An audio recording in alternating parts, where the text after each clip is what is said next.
Legenda Candi Borobudur peninggalan dinasti Sailendra yang pernah terbengkalai.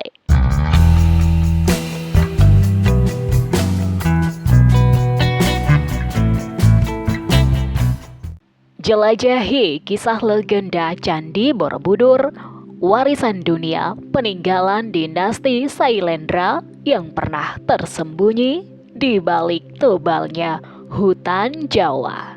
Meski banyak warga Indonesia yang sudah familiar dengan legenda Candi Borobudur, tampaknya masih ada sebagian yang belum mengetahui kisahnya.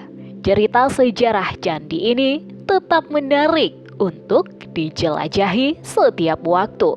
Banyak orang penasaran bagaimana mungkin sebuah candi besar dapat berdiri megah di tengah lingkungan yang dikelilingi pegunungan yang mempesona. Selain itu, Candi Borobudur juga memiliki makna tersendiri dalam namanya yang sungguh menarik. Kata Boro atau bara bermakna wihara, sedangkan beduhur atau budur berarti tinggi. Kisah sejarah candi ini selalu menarik untuk dipelajari, mengingat adanya berbagai perspektif yang berbeda mengenai asal-usulnya.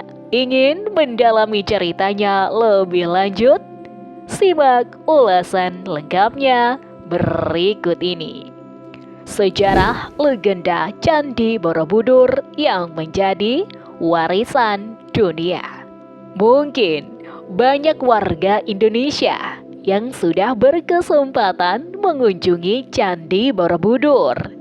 Namun, tidak semua orang memahami sejarah yang mendalam di baliknya. Sejarah pembangunan candi ini memang selalu menjadi topik menarik untuk diperbincangkan, mengingat candi ini merupakan salah satu warisan dunia.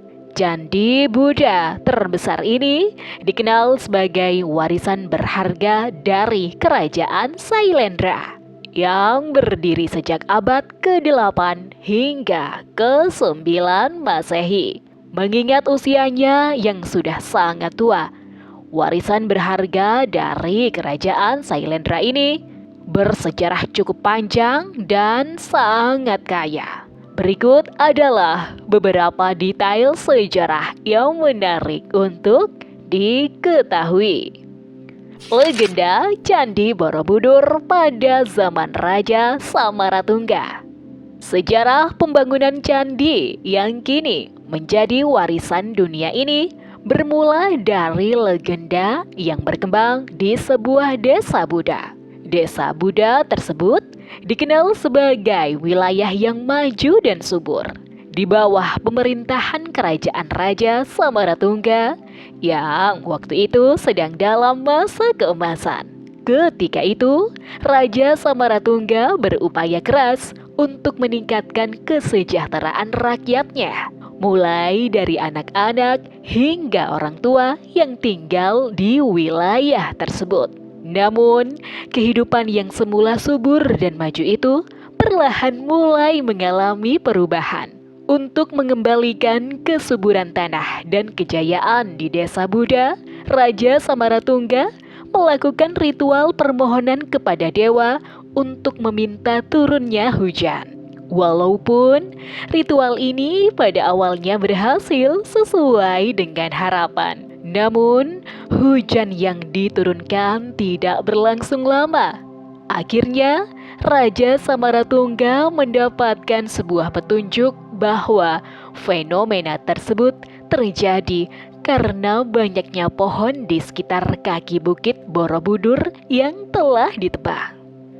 Dimulainya pembangunan Candi Borobudur. Pada awalnya, Raja Samaratungga merasa bingung mencari cara untuk mengembalikan kesuburan wilayahnya demi kesejahteraan rakyat. Namun, suatu ketika ia mendapatkan ide untuk menanam kembali pepohonan di area hutan Bukit Borobudur. Selanjutnya, Raja Samaratungga pun mengambil langkah untuk mendirikan sebuah candi di tengah danau yang telah mengering, yang kemudian dikenal sebagai Candi Borobudur. Pembangunan candi ini tidak hanya melibatkan para pekerja kerajaan, tetapi juga masyarakat setempat. Diperkirakan pembangunan Candi Buddha ini dimulai pada abad ke-8 sampai ke-9 Masehi. Langkah yang diambil oleh Raja Samaratungga ini berhasil mengatasi kesulitan air yang dihadapi rakyatnya. Lebih dari itu, candi ini juga memberikan ruang bagi masyarakat sekitar untuk beribadah dengan lebih leluasa. Ketika kerajaan berganti kepemimpinan ke tangan Ratu Pramodawardhani, pembangunan candi ini mulai mendekati penyelesaian.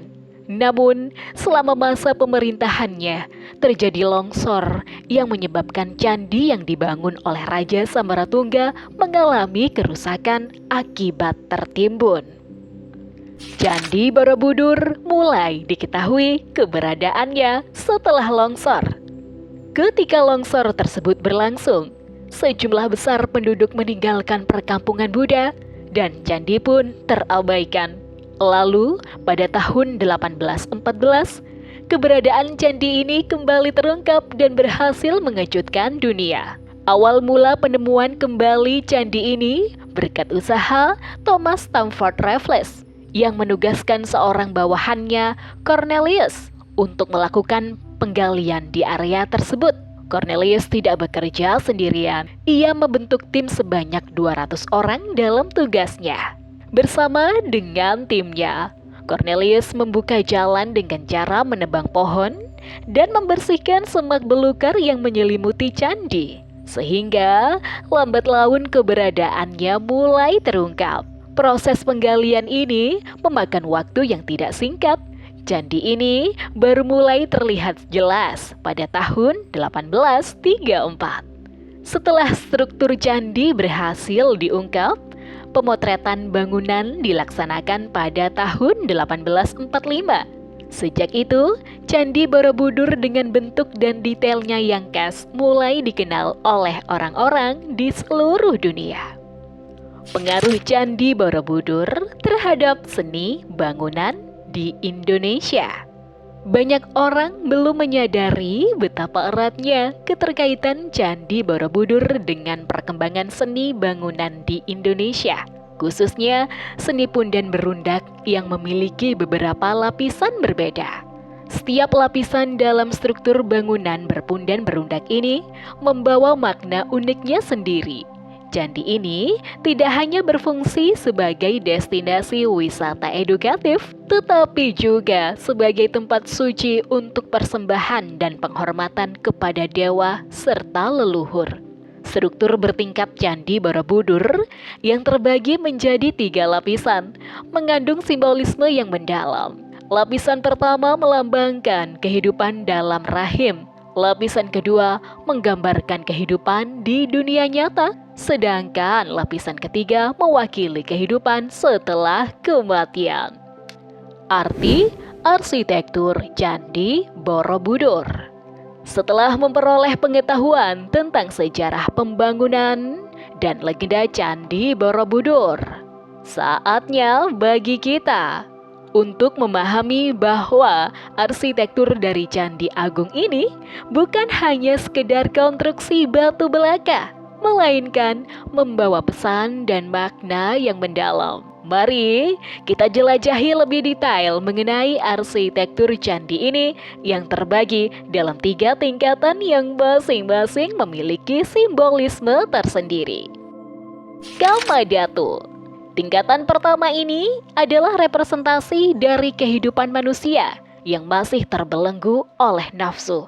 Kamadhatu menunjukkan bagaimana setiap individu hidup dengan berbagai hasrat yang membelenggunya. Ukiran yang menghiasi tingkat ini diambil dari cerita dalam kitab Karmawibangga yang mengisahkan tentang sebab akibat dari perbuatan baik dan buruk. Alasan ukiran ini yang mengacu pada kitab Karmawibangga adalah karena ingin mengajarkan kita tentang konsekuensi dari setiap tindakan yang kita lakukan dalam kehidupan. Rupa Datu merupakan tingkat kedua dari Candi Borobudur.